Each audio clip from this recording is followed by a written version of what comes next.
Super 8లోకి ప్రవేశించినటువంటి Bharat Pakistan మధ్య మళ్ళీ పోరైతే ఉండబోతుంది. ఖచ్చితంగా పోరు ఉండాలి, లేకపోతే ఐసీసీకి డబ్బులు రావు, మనకి ఎంటర్టైన్మెంట్ ఉండదు.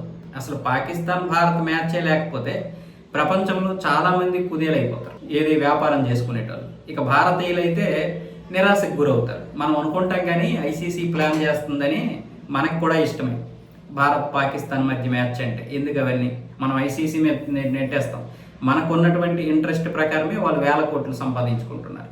ఇప్పుడు సూపర్ 8లోకి భారత్ పాకిస్తాన్ రెండు ప్రవేశించాయి కాబట్టి సెమీస్లో రెండింటికి కనుక పోటీ వస్తే ఒకలాంటి మజా ఉంటుంది. అలా కాకుండా ఈ రెండు సెమీస్లో వేరువేరుగా గెలుపొంది ఫైనల్కి వచ్చాయంటే మాత్రం అది అసలైనటువంటి పోరు. మొత్తానికి ఏదో ఒక పోరు అయితే ఉంటుంది పాకిస్తాన్ భారత్ మధ్య.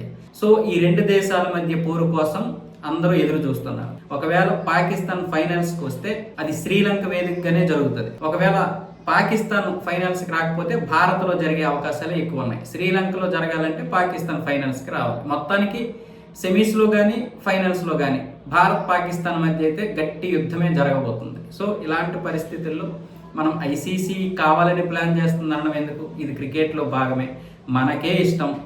ఇక బెట్టింగ్ రాయిళ్ళు, యాప్లు, మిగతా వీళ్ళందరూ కలిసి కొన్ని వేల కోట్లు దండేస్తారు.